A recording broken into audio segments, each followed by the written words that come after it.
Bonjour et bienvenue sur cette nouvelle interview des créatrices de l'entrepreneuriat. Aujourd'hui, j'ai la joie d'accueillir Anne-Laure Nicolas. Bonjour Anne-Laure. Bonjour. L'intention de ces interviews, c'est d'interviewer justement des entrepreneuses qui réussissent dans différents métiers afin d'inspirer des femmes qui sont en train de se poser la question peut-être de quitter le salariat pour l'entrepreneuriat. Et c'est aussi pour les femmes qui sont sur le début du parcours, les fameuses 3 premières années où on sait qu'elles sont très importantes pour savoir si une entreprise va perdurer ou non. Et ces femmes nous partagent leurs stratégies, leurs trucs et astuces, mais aussi leurs petites histoires qui déjà nous montrent qu'on vit à peu près toute la même chose et qu'il y a des moyens de dépasser tout ce qu'on peut appeler un obstacle, mais qui sont essentiellement aussi des apprentissages. Donc Anne-Laure, elle a créé son entreprise il y a 11 ans autour d'un concept de la permaculture dans plein de domaines différents qu'elle nous expliquera. Et elle a créé un pôle territorial coopératif, et j'ai oublié le E, Anne-Laure, Économique. économique. Voilà, à chaque fois je veux dire écologique, mais non, c'est pas possible. Donc pôle territorial coopératif écologique, économique. Économique.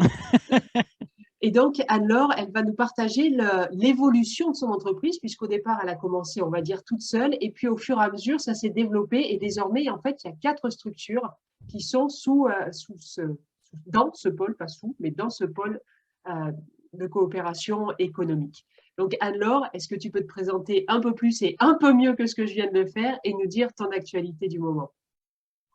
Alors, je suis la co-coordinatrice et la cofondatrice du Bois du Bard, du coup. Mon actualité du moment, c'est que nous, sur le lieu, on fait des repas partagés une fois par mois pour en fait, des gens qui sont porteurs de projets et on les accueille voilà, pour partager un moment avec nous et faire le tour de la structure. Et puis, on fait aussi des week-ends en immersion, voilà, pour que les gens découvrent en fait qu'est-ce que c'est la permaculture économique, la permaculture humaine et la permaculture sociale. Est-ce que tu peux nous décrire un peu plus les 4 structures, en fait, qui sont dans le pôle? Alors, il y a d'abord l'entreprise agricole qui est en entreprise individuelle. Moi, aujourd'hui, mon statut principal, c'est exploitante agricole, c'est comme ça sur le papier. Après, il y a une SAS, Société anonyme simplifiée, qui s'appelle le Champ du Barde. Et la SAS, où j'ai un associé, elle s'occupe plus de la partie éco-camping. C'est une aire naturelle de camping en fait, qui a l'écolabel européen. Il y a 12 emplacements, il y a des yourtes et une roulotte. Et puis aujourd'hui, la SAS vend aussi les produits de la ferme et elle est en réflexion pour passer en SCOP. Et après, il y a 2 associations. La première, c'est l'association Quad Bars qui est organisée en collégial. Et elle s'occupe plus des événements culturels parce que du coup, on fait des portes ouvertes. Il y a un Fest-Noz une fois par an parce qu'on est en Bretagne. Et il y a aussi un festival jeune public qui s'appelle les Belles Biachau. En Bretagne, ça veut dire en breton, ça veut dire les enfantillages. Et donc, il y a des spectacles pour les enfants tous les mercredis d'été sur le lieu. Et cette association-là aussi a en charge toute la partie pédagogique, donc les séjours de vacances, donc les colos. Dans ses objets, elle a aussi la sensibilisation de la pratique de la langue bretonne dans le cadre des loisirs. Et on accueille des centres de loisirs à la journée ou en séjour. Elle fait des visites aussi pédagogiques tous les vendredis pendant les vacances scolaires. Le matin, il y a des créneaux pour venir découvrir le lieu. Il y a aussi tout ce qui est médiation animale avec des balades et des randonnées en âne principalement. Et la dernière association, elle est organisée de manière classique, président, secrétaire et trésorier. Et elle s'appelle Brest Coopération. Et en fait, cette association-là, son objet, c'était de transmettre en fait notre façon de travailler. Parce que, par exemple, on a une gouvernance qui est un peu particulière, qui est une gouvernance partagée, qui est la sociocratie. Donc, c'est faire des initiations autour de la sociocratie et puis voilà, montrer qu'il y a d'autres façons de travailler ensemble. Et puis, elle fait aussi des formations autour de la permaculture humaine. Et puis, on accueille aussi des intervenants extérieurs, notamment l'association Roseau Dansant avec Claire Carré, qui fait des stages d'écologie profonde. Et aussi, cette asso-là, elle a l'objet d'essaimer nos modèles, notre modèle et notre façon de travailler. Donc, aujourd'hui, on travaille avec des universitaires et principalement l'Université de Brest Occidental. Moi, j'interviens avec plusieurs matières, on va dire, principalement l'urbanisme, mais on est aussi regardé par les sociologues, par les écologues et tout ça. Et du coup, ben, c'est de montrer qu'il voilà, y a d'autres façons de faire et donc de le transmettre à différents publics. Voilà. Alors là, c'est très riche, très varié, ça donne super envie de venir. Donc, je suis en train de me poser la question, mais c'est bien. Tu m'as parlé aussi d'un habitat participatif. Oui, alors parce que dans l'évolution du projet, ben, au départ, comme tu l'as dit, j'ai commencé tout seul, c'est moi qui suis à l'initiative de l'idée. Et du coup, je n'oublierai jamais le père de mes enfants, Gilles, qui est aussi le cofondateur et qui, lui, était plus sur le terrain et heureusement, mais c'est vrai que lui, porteur d'un handicap cognitif, ben, il y a un moment, ça a commencé à être compliqué, moi, en tout cas, en termes de charge cérébrale et tout.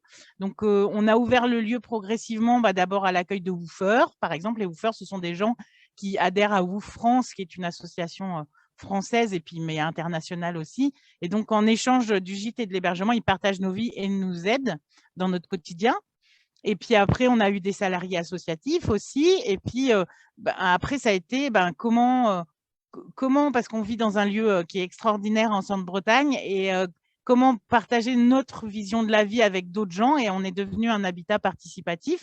Et donc aujourd'hui, on est 12 habitants de 11 à 55 ans sur le lieu. D'accord. Mais ça, en fait, c'est indépendant des autres activités économiques. C'est un choix de vie personnelle, l'habitat. Ben, il y a ça, mais malgré tout, dans nos chartes, parce qu'on a des chartes et on a plein de papiers, ce qui peut des fois réfréner certaines personnes, mais c'est ça qui garantit aussi un cadre de sécurité et qui permet aussi d'avoir une certaine liberté dans ce cadre-là, c'est de poser nos intentions. Et en fait, nous, dans notre charte, en fait, les habitants du lieu, il y en a qui travaillent à mi-temps, à temps partiel ou à plein temps à l'extérieur. Mais donc, en fait, chacun a des responsabilités sur le lieu. Et ça peut être juste bénévole, petite main quand il y a des événements, mais aussi prendre en charge pleinement en fait la partie potager, par exemple. Après, il y en a qui sont salariés par le lieu, par les structures du lieu. Et puis, il y a des gens un peu comme moi, parce que en fait, moi, ça fait 11 ans que je fais ce que je fais, mais j'ai aucun revenu de ce que je fais.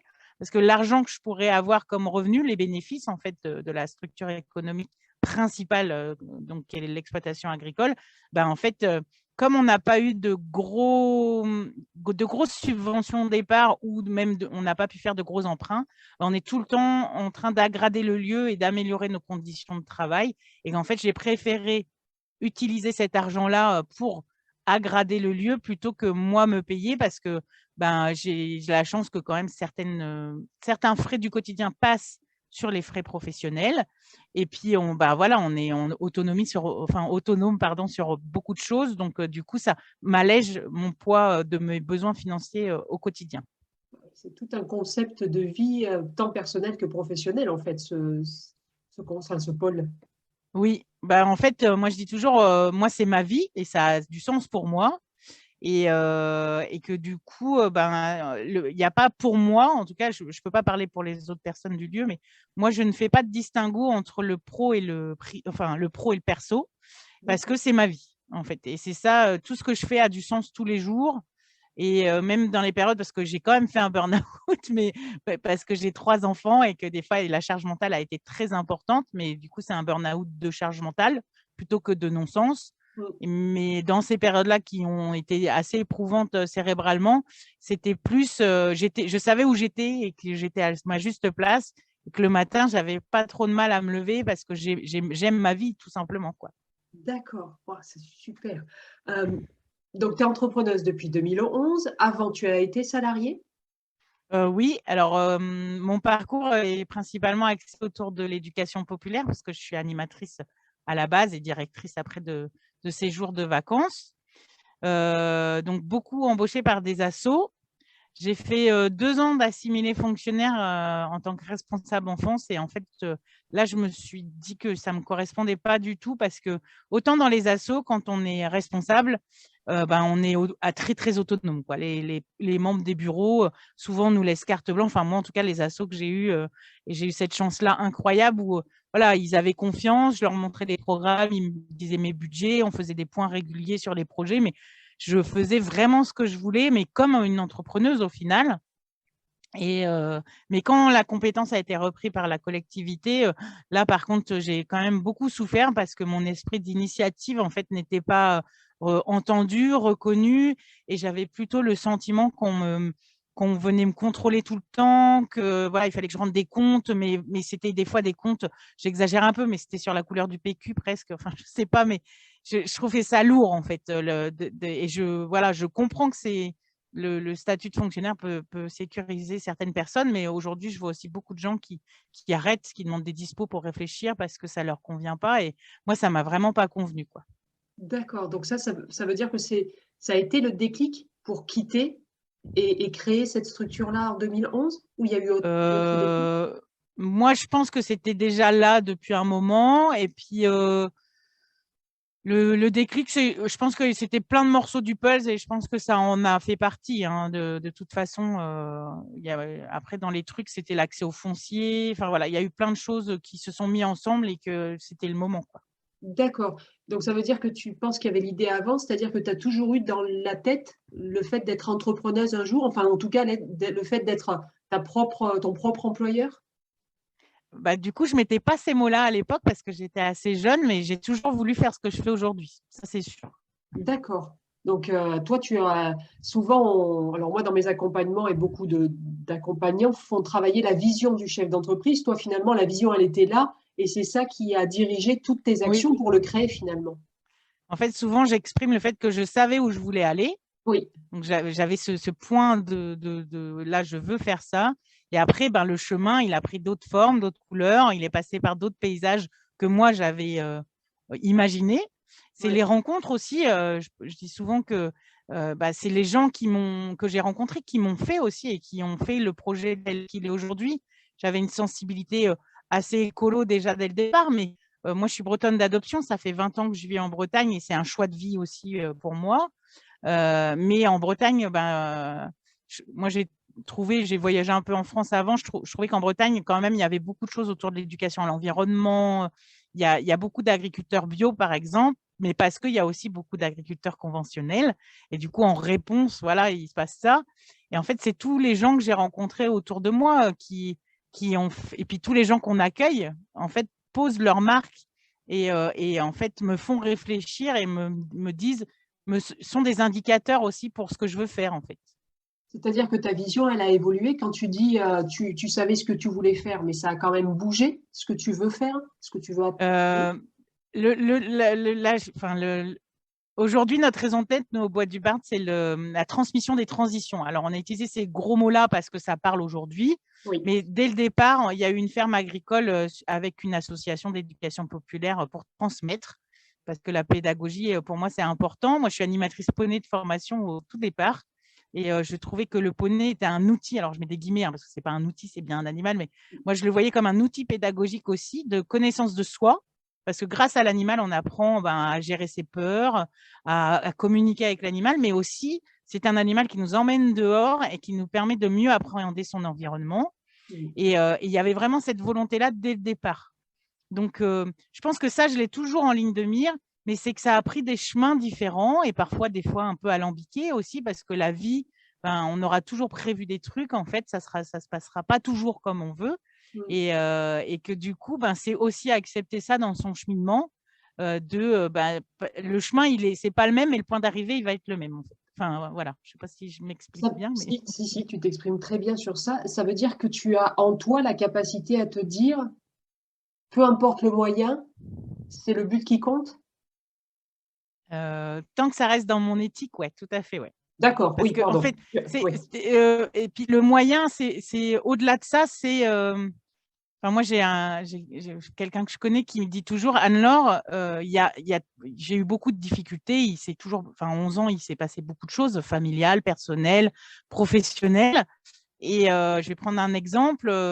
Donc moi, mon activité principale, c'était les pommes à cidre, parce que j'ai 5 hectares de vergers pommes à cidre, donc je suis arboricultrice. Et donc 2011, installation, calamité agricole, pas de pommes en 2012, pas de pommes en 2014. Donc, ben, qu'est-ce qu'on fait? Enfin, voilà, je m'assois, j'observe et autour de nous, ben, je compte parce qu'il y avait 2 personnes enfin non, il y avait un bénévole d'une asso des arbres remarquables en Bretagne qui était venu classer 2 bouleaux arbres remarquables chez nous pendant l'été. Et j'ai commencé à regarder les bouleaux autour de nous et j'en ai compté plus de 300. Et donc, à un moment, j'ai dit à Gilles, soit on vend, soit on trouve une solution. Et on n'avait pas d'argent, du coup, hein. Et en fait, en comptant les boulots, je ne sais pas si tu connais les cures de sève de boulot, mais aujourd'hui, c'est la 7e année qu'on a fait, là, qu'on vient de clôturer cette année la saison. Et en fait, on est devenus les premiers récoltants en vente directe en Bretagne. Et aujourd'hui, on a lancé la filière parce que ça existait, mais voilà, c'était un maraîcher qui vendait sur le marché. Un Biocoop, on fait de la vente directe à la ferme et on fait plus de 6000 litres de sève par an, quoi. D'accord. Donc, on a développé la filière, mais parce que de quelque chose de difficile, d'un événement, de se dire, voilà, je ne suis pas restée en disant, il n'y a pas de pommes. Voilà. En fait, moi, je pense que les entrepreneurs, que ce soit homme ou femme, hein, bien sûr, mais en fait, c'est ça, on a des difficultés, il y a une problématique, et quelle solution on va trouver avec les moyens qu'on a, en fait. C'est l'adaptation, quoi. En breton, on dit azazat, c'est un mot que j'aime beaucoup, parce qu'il y a beaucoup de A, et les A, je les vois en jaune, et ça me brille aux yeux, et je trouve ça extraordinaire, ce mot, mais c'est vraiment l'adaptation, quoi. L'adaptation et puis la capacité d'observation, c'est-à-dire que si tu Oui. n'avais pas observé, mais ça veut dire que c'est, alors, sans généraliser, hein, mais quand tu as une difficulté, en général, c'est ton processus de te dire, OK, là, je stoppe, je regarde ce qui se passe et je vois ce que je peux en faire de ce qui est. Oui, tout à fait. Ouais. Mais c'est le principe de la permaculture au final, hein. C'est d'observer, en fait, et de trouver des solutions. On observe. Alors, moi, je suis très intuitive et j'analyse très vite. Donc, du coup, voilà, j'ai des données, des fois, je ne sais même pas, enfin, c'est comme presque un ordinateur. J'ai plein de données qui arrivent. Et puis, à un moment, il y a une solution qui sort de tout ça. Et puis, on essaye. Et puis, on a le droit à l'erreur aussi. C'est ça qui est important. C'est qu'aujourd'hui, la société, elle nous met une pression de fou pour plein de raisons. Et en fait, moi, je trouve que c'est un problème très franco-français. Puis, je ne trouve pas qu'en 10 ans, c'est beaucoup changé. En France, on n'a pas le droit à l'erreur, hein. Là, dans les histoires de calamités agricoles que j'ai nommées juste avant, j'ai été en règlement amiable judiciaire. J'ai demandé ça parce que je commençais à avoir un peu de dette. Ce n'était pas énorme, hein, mais je ne voulais pas plonger. Donc, du coup, j'ai réuni tous les acteurs. Il y a une super asso en Bretagne qui s'appelle Solidarité Paysans, qui est vraiment dispo et qui accompagne les paysans en difficulté pour trouver des solutions les plus justes. Et puis, donc, on a été au tribunal et tout. Mais moi, j'ai trouvé ça dur parce qu'en France, on paye pour faire un règlement amiable judiciaire. On paye pour être dans le journal officiel, pour que ça soit marqué au fer rouge, pour dire attention, vous voyez, pour dire à tout le monde, vous voyez, là, je me suis plantée, je ne suis pas sûre de moi. Enfin, moi, je trouve ça atroce, quoi. En France, il y a vraiment ce truc de fou. Alors qu'aux États-Unis, je parlais avec quelqu'un qui est décédé, mais qui a fait un super travail sur les biorégions et la permaculture économique, qui s'appelait Raphaël Souchier. Raphaël, il me disait, lui, il a beaucoup bossé aux États-Unis. En fait, aux États-Unis, en fait, quelqu'un se plante, c'est pas grave, on lui dit bravo, tu as essayé, vas-y, recommence, quoi. Et c'est incroyable qu'en France, aujourd'hui, ça soit aussi compliqué, quoi. Moi, c'est quelque chose qui me révolte, hein. Ça doit s'entendre. Oui.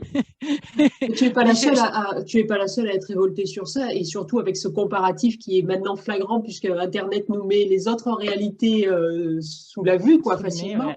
Et aux États-Unis, c'est le culte du self-made man. Alors il y a aussi des dérives. Mais effectivement, on ne va pas montrer du doigt celui qui s'est planté. On dira, bah oui, comme tu l'as dit, bravo et essaye encore. Et nous, c'est, voilà, tu risques d'être interdit bancaire parce que tu t'es planté une seule fois. C'est énorme. Parce que tu me racontes là sur la publication au journal officiel et puis le tribunal et qu'on paye, ça, je ne savais pas. Non, c'est énorme. C'est énorme. Et je dis, tu payes le prix de la honte, quoi. Enfin, c'est un truc comme ça. Ouais, la honte, la culpabilité. Et en plus, on t'enfonce encore plus en le mettant aux yeux de tout le monde. C'est chaud. Par rapport à tout ça, quand tu as des obstacles, du coup, tu es en observation et tu cherches une solution. C'est quelque chose que tu penses que l'entrepreneuriat t'a fait développer, ou c'est une capacité que tu avais déjà avant? Je pense que c'est une capacité innée. Innée. Ouais, je pense vraiment que j'ai cette capacité-là à toute problématique. Enfin, je pense que, ouais, enfin, pas à toute problématique, parce qu'il y a des problématiques où je me suis essoufflée et que j'ai dû apprendre à me dire, voilà, il y a des fois, tu n'as pas la solution et en fait, c'est pas grave, mais j'ai dû apprendre à gérer ça. Mais je pense vraiment que cette capacité, c'est une vision globale, en fait, des choses.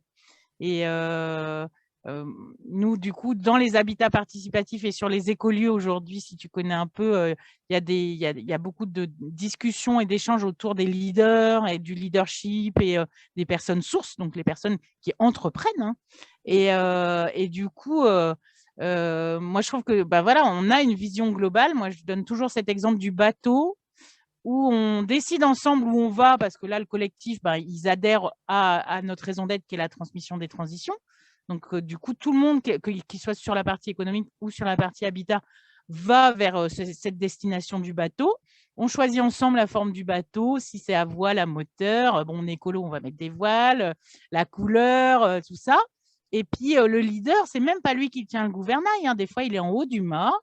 Et puis, il va dire, attention, là, il y a des courants, là, il y a des rochers. En fait, le leader, il est là pour accompagner, quoi. Et il a cette vision, en fait, de voir les problématiques et de pouvoir anticiper en disant, ben voilà, là, je vois que ça, ça, ça. Enfin, je sais pas, c'est comme un puzzle où on va mettre tous les morceaux du puzzle et puis d'un seul coup, il y a une solution, il y a une ou plusieurs solutions qui peuvent apparaître, quoi. Et ça, c'est la vraie définition du leader. C'est vrai que ça a été dévoyé pour plein de raisons capitalistes, économiques et tout ça. Mais le vrai leader, c'est celui qui a la vision, c'est le visionnaire de l'entreprise. Et même, il ne devrait être payé que pour ça. Voir où aller, voir les obstacles qui risquent d'arriver, anticiper, projeter, et les autres font. Mais ça, c'est exact. Mais du coup, c'est ça la sociocratie finalement que vous. Alors, oui et non. La sociocratie m'a permis de m'enlever le poids des responsabilités parce que la société patriarcale, judéo-chrétienne, j'utilise des gros mots, hein, et puis capitaliste aussi, tu viens de le dire, en fait, déresponsabilise les gens. Dans la sociocratie, chacun a des responsabilités et est autonome dans ses responsabilités. Et puis, en fait, nous, on appelle ça le chef sociocratique, ou on peut dire aussi le leader. Hein. En fait, quand il y a des difficultés, il est là comme soutenant et accompagnant, en fait. Parce que quand quelqu'un est en difficulté, c'est OK, je vois, est-ce que tu as besoin de woofer, par exemple, pour te filer un coup de main? Est-ce que tu as besoin de matériel en plus? Mais on n'est pas en train de stigmatiser la personne en disant, tu n'y arrives pas. Et puis surtout, du coup, la personne, elle ne va pas accuser l'autre de ses problématiques, en fait. Et là, on touche des histoires de développement personnel que nous, enfin, en tout cas, moi, je défends avec l'expérience que j'ai de l'humain et que, voilà, il y a tout ça à déconstruire et la sociocratie, elle nous amène à ça. Mais la sociocratie, aujourd'hui, moi, je suis convaincue aussi que c'est important de travailler sur ses émotions. Alors là, j'élargis un peu parce que c'est le travail en collectif et en coopération qui amène ça. Mais c'est poser, se connaître, apprendre à se connaître, poser ses limites, apprendre à accueillir, reconnaître ses propres émotions, les besoins qui en découlent. Et puis après, il y a tout le processus de l'exprimer à l'ensemble du collectif et tout ça. Donc, c'est tous des process, mais qui font qu'on est responsable de nous-mêmes, en fait, et de tout ce qui peut nous traverser, et du coup, des actions qu'on a à mener, quoi. Et ça, tous ces process, tu les as conscientisés au fur et à mesure des années, ou est-ce que c'était déjà dans ton esprit qu'il fallait travailler son développement personnel pour atteindre la vision que tu avais justement? Non, ça, c'est l'expérience des 11 ans, parce que du coup, il y avait une bénévole associative qui était formée à la facilitation déjà de réunions pour pas que ça prenne 3 plombes, que ça soit pas énergivore. Ouais. Et elle était formée aussi à la sociocratie, donc c'est elle qui a amené ça en 2015. Et puis, je crois en 2017, moi, j'ai commencé une formation de manager coopératif qui m'a permis d'avoir plein de modules, du coup, sur la sociocratie, la coopération, la CNV, la communication non violente, et puis des outils aussi qui pour moi, aujourd'hui, restent des outils, hein, c'est pas pour mettre des cases, mais comme l'énéagramme, le MBTI qui est plus connu en entreprise. Aujourd'hui, nous, on travaille avec d'autres trucs encore, comme le Human Design, ou qu'est-ce qu'il y a encore, enfin voilà, tous des outils comme ça de connaissance de soi. Moi, je trouve que beaucoup de gens trouvent que c'est des mots, enfin des systèmes qui enferment dans des modèles. Moi, en tout cas, je peux juste partager comment je l'ai vécu, c'est-à-dire que ça m'a amené beaucoup de tolérance par rapport à mon fonctionnement. Parce qu'il y a des fois, je me culpabilisais, je m'auto-flagellais, je disais, enfin, c'était n'importe quoi. Mais aujourd'hui, je sais comment je fonctionne. Et puis, il y a des choses qui, moi, à mes yeux, bougeront peu, ou en tout cas bougeront moins vite que d'autres. Et puis, en même temps, ça a amené beaucoup de tolérance sur l'autre, en fait.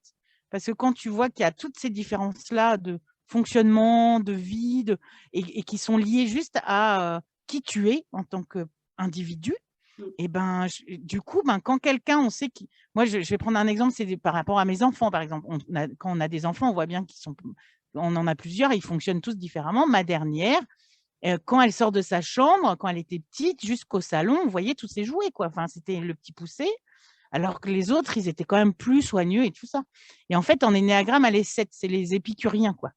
Donc, elle s'en fout. Sa notion, le premier, c'est le plaisir. Et en fait, ranger tout ça, et on sent, voilà, c'est dans son énergie, quoi. Et je pense que c'est quelque chose qui est en elle et qui, avec le temps, bougera un petit peu, mais ça reste quelque chose qui fait partie d'elle.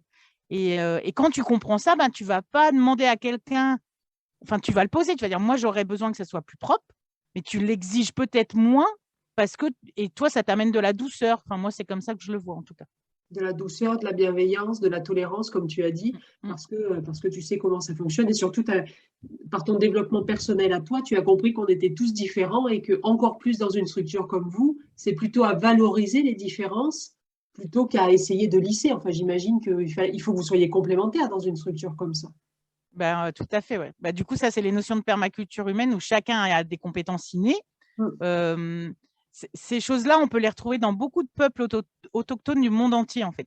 Parce qu'avant, les tribus primaires, en fait, elles fonctionnaient comme ça. C'est que chacun avait un don et son don, en fait, lui permet de s'épanouir, lui, de manière individuelle, mais il est là pour servir la communauté. Et souvent, je parle du coup, de l'unicité et la particularité de l'individu au service de l'universalité, en fait. Parce qu'aujourd'hui, ce qu'on peut sentir aussi dans les mouvements, en tout cas sur les écoliers, je vais prendre cet exemple-là toujours, mais parce que c'est quand même ma référence pour certaines choses, mais il y a une envie d'égalité, d'équanimité entre les gens, mais en fait, ce n'est pas possible puisqu'on a des dons différents. Donc, du coup, c'est comment comprendre que l'individu est unique, mais on est tous égaux quand même, en fait. Et des fois, ça peut être un peu dichotomique pour certaines personnes, mais en même temps, c'est une réalité, en fait. Et puis heureusement, parce que sinon ça voudrait dire qu'il vaut mieux nous cloner tous et puis on serait content, quoi. Mais en fait, non, c'est triste. De tout ce que tu nous dis là, on a l'impression que l'entrepreneuriat t'a fait développer plein de qualités. Si tu devais en retenir trois de ces qualités, les plus précieuses pour toi à ce jour et depuis ces 11 ans, ça serait quoi les trois qualités que tu as développées? L'écoute, Principales. la tolérance, hmm, et ouais, la connaissance de l'autre, quoi. Enfin, c'est un équilibre entre l'autre et moi, quoi. Et puis être à ma juste place, quoi.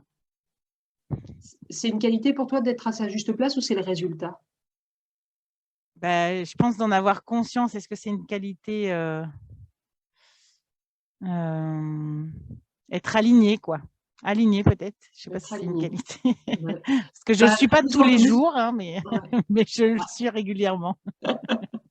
Euh, Là, si tu tirais une leçon, on va dire, de toute ton expérience à toi, et c'est un questionnement de beaucoup de femmes qui veulent se lancer dans l'entrepreneuriat, c'est quelle qualité de base il faut avoir pour se dire, je peux y aller, je peux essayer d'entreprendre. Est-ce qu'il y en a déjà des qualités de base qu'il faut? Je pense que faut essayer. Il ne faut pas avoir peur d'essayer, en fait. Parce que souvent, c'est ça qui va bloquer. J'entends beaucoup de personnes qui disent «Oh, moi, j'aurais trop envie». Et je dis «Mais qu'est-ce qui t'empêche en fait de faire?» Donc, on n'essaye pas parce qu'on est bloqué par beaucoup de choses qui sont sûrement justes au moment où on le dit, hein, Tout à fait. mais du coup, voilà, c'est de se dire, et puis c'est sauter dans l'action aussi. Alors moi, je vais peut-être utiliser des propos qui peuvent paraître un peu bizarres, mais moi, on trouve que je suis très yang. J'ai un côté masculin très fort. Et du coup, c'est ça qui permet d'être dans l'action. Donc, pour moi, aujourd'hui, au niveau de l'individu, c'est quelque chose, c'est un équilibre en fait en chacun, qu'on soit genre et femme ou homme, hein, d'équilibrer son côté. Alors, on dit masculin, féminin, mais ça reste, ça les genres. Des fois, je dis yin et yang pour un peu sortir de ce côté sexué, mais qui pour Ouais. moi sont plus de l'énergie, et il y a un côté plus écoute, intuition et douce, enfin pas douceur, mais si un truc un peu comme ça, un peu cocoon, parce que la sociocratie dans laquelle on fonctionne, on est dans le matriarcat un peu, quoi. Mais il y a aussi un côté dans l'action qui est fort, qui est là, qui va être vertical et qui va revendiquer, parce que des lieux comme le nôtre, ben, il faut y aller, il faut aller voir les élus, faut dire qu'on est là parce qu'on est un laboratoire d'expérimentation et du coup, ben, faut défendre ça. Et donc, je pense que voilà, il y a ce côté où, en tant que conseil, c'est d'y aller, quoi. Et au-delà de lisser les peurs qu'on peut avoir et les craintes, c'est aussi vraiment avoir conscience que on défend, quand on est entrepreneur, on défend sa vie aussi, quoi. C'est pas juste une entreprise et un numéro de SIRET parce qu'on se lance dans l'inconnu. Il y a plein de données qu'on n'a pas quand on y va. Et en fait, c'est avoir confiance en soi aussi. Avoir confiance en soi, avoir confiance en la vie aussi finalement, parce que quand tu Oui. parles de la vision, c'est comme si tu avais ton tableau en fond là-bas et je vais l'atteindre, quoi, je vais le toucher. Donc Ah oui, carrément. Ouais. c'est confiance dans plein de choses. Mm. Toi, quand tout à l'heure, tu nous as parlé de ton processus par rapport à qu'il y a une difficulté, je me pose, j'observe et tout ça. J'imagine que ça génère aussi des fois des émotions pas sympas. Est-ce que toi, par rapport aux femmes qui nous écoutent, tu as une stratégie quand il y a des émotions pas sympas qui sont dans ta vie? Comment tu fais avec? Alors, pour moi, toute émotion, c'est pas une histoire de pas sympa ou À sympa, mais vivre, à c'est vivre. Oui, à oui, tu as vivre. raison. Tu as raison. Non, non, mais pardon, hein.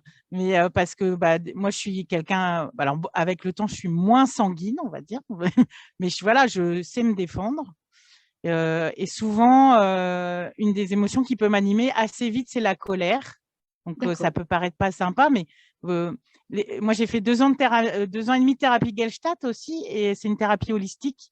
Et du coup, ça permet vraiment déjà très vite aujourd'hui, j'arrive à accueillir et comprendre l'émotion qui arrive et de tout de suite la dissoudre et trouver le besoin qu'il y a derrière. Parce qu'à partir du moment où on trouve le besoin, ben voilà, on va le poser à l'autre. Après, l'autre, si c'est sujet avec une autre personne, il n'est pas obligé d'entendre, mais on l'a formulé, quoi. Et déjà, l'émotion, elle s'adoucit. Mais là, c'est Et dans le cadre de ta structure. Mais par exemple, tout à l'heure, tu as dit que sur le territoire, il fallait vous faire connaître. Donc, tu vas avoir des élus. Des fois, aux élus, c'est pas, comment dire, c'est pas forcément une personne individualisée. Ça peut être une structure élue qui te dit non, par exemple. Et donc là, comment tu fais par rapport à la colère que ça a pu générer? Parce que justement, c'est impersonnel. alors, du coup, ça rebondit sur une question que tu m'as posée précédemment, mais je crois que dans les choses que j'ai développées aussi avec le temps, dans la confiance à la vie, c'est-à-dire que si je me dis, avant, quand j'avais un mur, des fois, je me tapais la tête dessus Ouais. jusqu'à temps que ça casse, que ce soit moi ou le mur. Aujourd'hui, j'ai plutôt une autre stratégie, c'est-à-dire que si ça passe pas comme ça, bon, je peux réessayer un petit peu. Mais si vraiment ça passe pas, c'est que ça doit pas passer comme ça, en fait. Et donc, soit je contourne, soit je laisse tomber. Et en fait, la vie est magnifique parce que souvent, elle me propose d'autres choses sur mon chemin. Et en fait, enfin, la chose ne se fera pas forcément comme moi je l'avais imaginé, mais il y a quelque chose qui se fera quand même, en fait. Ça veut dire que tu essaies une fois, on te dit non, tu réessayes une autre fois pour voir. Et si jamais vraiment ça passe pas, ça te fait dire la vie c'est mieux que moi ce qu'il faut, donc je lâche prise en fait. C'est une Ouais, notion de lâcher c'est prise. du lâcher prise, ouais. Alors, ça, c'est valable pour beaucoup de choses. Après, il y a des trucs sur lesquels je ne peux pas déroger. Comme je me suis séparée de Gilles, du père de mes enfants, qui vit à 30 mètres de moi, j'ai dû déposer un nouveau permis de construire et pour mes enfants et moi. Et j'avais quand même réfléchi à d'autres options, hein, prendre une location dans le village plus haut, dans le village d'à côté. Puis en fait, en faisant mes comptes, je me disais, mais jamais financièrement, je vais m'en sortir si je fais ça. Et du coup, j'ai bataillé pendant 3 ans pour avoir mon permis de construire là, par contre. Parce que voilà, je ne pouvais pas faire autrement que d'avoir cette maison sur le lieu. Donc, j'ai la chance d'emménager en mois de décembre dessus. Mais il y a des fois, je me suis dit, peut-être que l'univers ne veut pas que je fasse cette maison, hein. Mais en même temps, je n'avais pas d'autre solution là pour le coup. Donc, j'ai bataillé avec la mairie, la préfecture, le député, parce que j'ai sollicité le député. Enfin voilà, ça a été tout un cheminement. Puis après, ça a été aussi avoir des sous pour faire la maison parce que je n'avais pas le droit de prêt bancaire. Donc, c'est comment trouver les fonds pour la faire. Enfin voilà, c'était très compliqué, mais là, je n'ai pas lâché. Parce que pour moi, il n'y avait vraiment pas d'autre façon de faire. D'accord. Donc là, c'est une notion de persévérance aussi en fait. Oui, c'est savoir quand est-ce qu'il faut persévérer et des fois lâcher prise, en fait. Et ça, je pense que c'est à nous on a les clés en nous quand c'est là, la maison, ça concernait moi, ma vie, ma qualité de vie et mes enfants. Du coup, je ne voyais pas le faire autrement, en fait, que d'être persévérante et de me batailler pour. Après, quand c'est des projets sur les projets économiques, quand ça ne met pas en péril les structures et tout ça, je me dis, est-ce que j'ai vraiment envie d'aller? Est-ce que j'ai vraiment envie d'utiliser mon énergie? Maintenant, je le vis comme ça à ces projets-là, ou est-ce que ça passera par d'autres façons de faire et d'autres projets, quoi. Ça veut dire qu'il y a une partie intuition pour déterminer justement si tu persévères ou si tu lâches prise? Euh, je pense, mais je ne sais pas si on peut le dire De comme valeur, ça. c'est-à-dire que ta valeur famille est tellement importante et de rester dans le village enfin dans votre structure était important. Donc là, les deux faisaient que c'était incontournable de rester et de te battre jusqu'au bout. Enfin, tu vois? Oui, je pense que c'est plus des notions de valeur et de qu'est-ce qui est vraiment important ou pas pour moi. D'accord. Donc là, je persévère et je tiens quoi qu'il arrive. Mm. Et par contre, quelque chose qui est par rapport à la structure, mais qui ne la met pas en péril. Donc là, il y a une notion de balance coût-avantage. Mm. J'y vais ou j'y vais ou j'arrête. Ouais, ouais, tout à fait, ouais. D'accord. Ça, tu l'as développé avec le temps ou c'est quelque chose que... Oui, Ouais, ouais, ouais. Et alors ça, c'est le père de mes enfants qui est handicapé cognitif, du coup, qui m'a appris ça, la patience et le lâcher prise.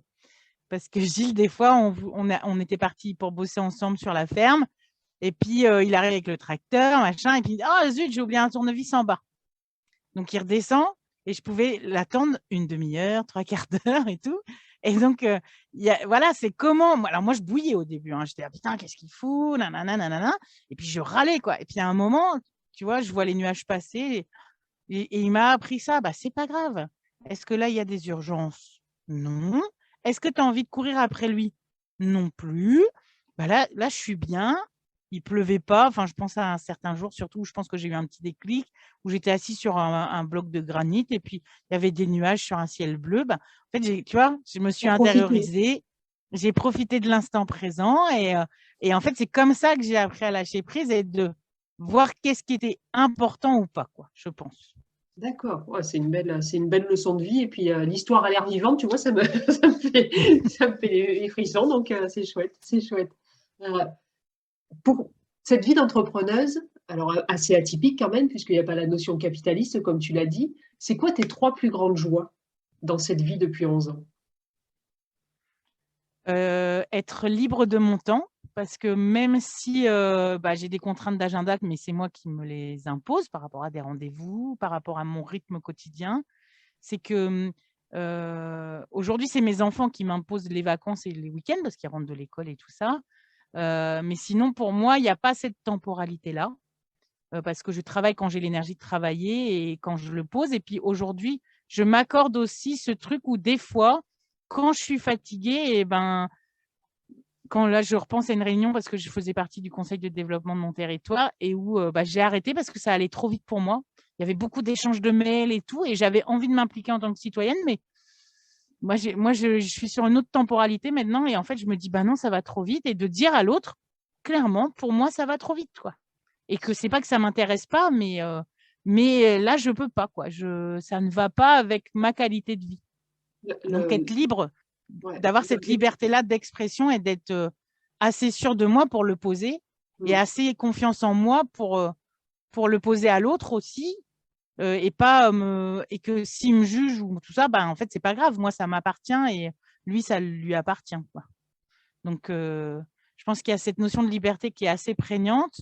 Liberté aussi parce que moi, j'attends pas les 5 semaines de congé par an parce que c'est pas ma vision de la vie et que du coup, quand mes enfants étaient plus jeunes, c'était d'être là à 4h30 tous les jours, le mercredi, et puis d'avoir quand même une présence finalement très quotidienne et pas sur ces semaines de vacances où moi j'entends beaucoup de parents qui en parlent et qui des fois, au final, alors là je vais peut-être être un peu jugeante, mais des fois certains parents, au bout d'une semaine de vacances en commun avec leurs enfants alors qu'ils ne se voient pas dans l'année, en fait ils ne savent plus vivre ensemble en fait. ça.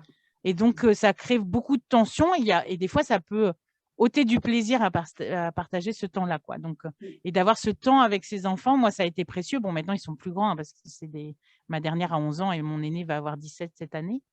Mais voilà, il y a cette notion de liberté de temps, quoi. Qu'est-ce que je pourrais dire d'autre?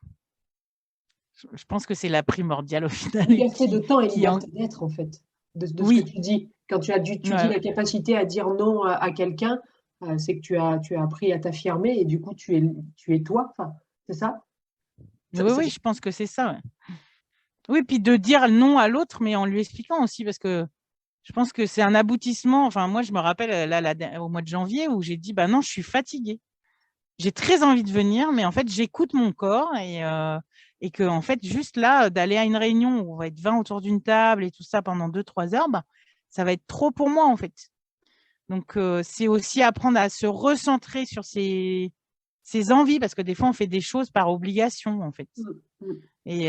Et trouver un équilibre, parce que je sais bien qu'en tant qu'entrepreneuse, bah, c'est pas simple, mais il y a un équilibre entre nos obligations et puis ce qu'on a vraiment envie de faire.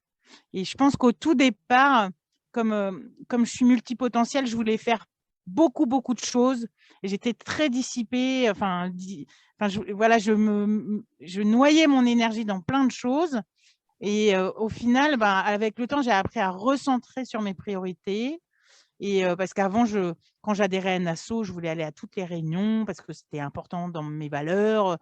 Quand on adhère, bah, on est acteur, actrice, enfin voilà. Puis avec le temps, j'ai dit, bah non, c'est pas grave en fait. Tu peux adhérer, mais voilà, il y a d'autres façons de faire. Tu n'es pas obligé d'aller à toutes les réunions et tout ça, quoi. Et ça donne très envie. Enfin, s'il y a des personnes qui se posent la question de quitter le salariat pour l'entrepreneuriat, tu donnes envie en fait, parce que la liberté qui brille au fond de tes yeux fait envie, fait plaisir et se dit que c'est accessible. Donc c'est chouette, c'est vraiment chouette. Anne-Laure, on s'achemine doucement vers la fin de l'interview. Deux dernières questions. Quel conseil tu te donnerais à ton toi d'il y a 11 ans, avant la création de l'entreprise? Je crois que je vais dire une phrase que Gilles, le père de mes enfants, dit souvent, c'est: tu vas voir, tout va bien se passer. Oh, très bien. Parce Parce que malgré les aléas que j'ai pu évoquer et tout ça, bah, en fait, on peut toujours tout prévoir. De toute façon, ça ne se passera jamais vraiment comme on avait prévu. Et que, en fait, ce qui doit se passer devait se passer. Enfin, ce qui s'est passé devait se passer comme ça. Parce que, comme je disais tout à l'heure, je suis la personne et le lieu que j'ai créé et aussi enrichi des rencontres que j'ai faites. Mais je suis aussi la personne que je suis aujourd'hui grâce aux événements qui se sont passés, en fait. Mm. Et donc, même si des fois c'était dur, parce qu'il y a des fois c'est vraiment dur, hein. Moi, ça m'arrive d'aller me promener dans les bois encore aujourd'hui en pleurant, parce que des fois c'est pas facile. Et ben, n'empêche que c'était juste pour moi. Mm. Ah, c'est beau, c'est une belle philosophie de vie aussi. C'est chouette, c'est chaleureux en tout cas. Euh, et là, quel conseil tu donnerais aux femmes qui nous écoutent? Donc, soit elles sont en réflexion de quitter le salariat, soit elles sont sur le début du parcours entrepreneurial. Quel conseil tu leur donnerais en termes d'état d'esprit, de développement personnel, d'action peut-être? Je pense que là, ce qui me vient, parce que du coup, j'ai des stagiaires j'ai une stagiaire notamment en ce moment qui est très gentille, mais qui fait un stage au niveau de l'économie sociale et solidaire. Et dans ce qu'elle me partage, des fois, ça peut, moi, me faire souffrir. Parce que je trouve ça dur à entendre quand on veut créer. Et puis, en fait, on se met nos propres barrières, comme on en a discuté. Et en fait, c'est qu'on a toujours le choix. On est maître de nos choix. Mais en fait, on trouve toujours des excuses parce qu'on a des peurs. Et je respecte ça et je ne juge pas. Hein, mais voilà, il y a un moment, si on a envie d'y aller, il faut y aller parce qu'on s'accomplit aussi à travers l'entrepreneuriat. Mm. Et aussi, vous êtes la seule personne, enfin, vous, créatrice d'entreprise ou future créatrice d'entreprise, mais vous êtes maître de ça, en fait. Dans la notion de choix, il y a un moment, vous savez ce qui est le meilleur pour vous. Moi, mes enfants, des fois, je leur ai dit, un peu en culpabilisant, mais des fois, je n'étais pas dispo. L'été, on a un lieu d'accueil touristique. En fait, mes enfants, ils ont grandi ici. Donc, c'est un super lieu. Hein, donc, ils vont, voilà, c'est pas non plus atroce de passer des vacances chez nous. Mais voilà, je n'étais pas hyper dispo. Et mon fils, un jour, quand je lui ai partagé ça, il m'a dit un super truc. Il m'a dit: maman, n'aie pas de crainte parce que le meilleur exemple que tu pouvais nous donner, c'est de t'accomplir toi à travers ce que tu fais. Wow. Et en fait, nos enfants, on voudra toujours les préserver, c'est normal. Mais en fait, le meilleur exemple qu'on peut leur donner, c'est nous accomplir, nous, avec nos projets, nos envies et nos choix. Et en fait, ça en fera des adultes et peut-être des entrepreneurs plus tard Mm. qui sauront en fait que s'accomplir eux, en tant qu'individu, c'est leur priorité, quoi. Et c'est inspirant d'être ce modèle-là, même si effectivement, entre les mots qu'on dit et les actions qu'on fait, c'est toujours les actions qui portent pour les enfants. Et donc là, incarner à ce point ton projet, comme tu dis, tu as toujours voulu créer ce lieu-là, y être arrivé, perdurer malgré les coups durs aussi, bah, ouais, ça doit être super inspirant pour tes enfants, mais sans doute l'entourage d'une manière générale aussi, ou quand tu vas faire des formations à l'université, toutes ces anecdotes, elles sont riches d'enseignement pour jeunes ou moins jeunes d'ailleurs. Je ne sais pas, à l'université, il y a peut-être forcément aussi des gens adultes en formation continue. C'est chouette, quoi. C'est chouette. Mm. Merci beaucoup, Anne-Laure. Pour terminer ta propre interview, est-ce que tu as un mot, une phrase, une citation de la fin? Partager peut-être juste une pensée, c'est moi je suis convaincue des notions d'instant présent et qu'en fait on écrit notre futur. Enfin, le futur est déjà écrit, mais on peut aussi poser des intentions.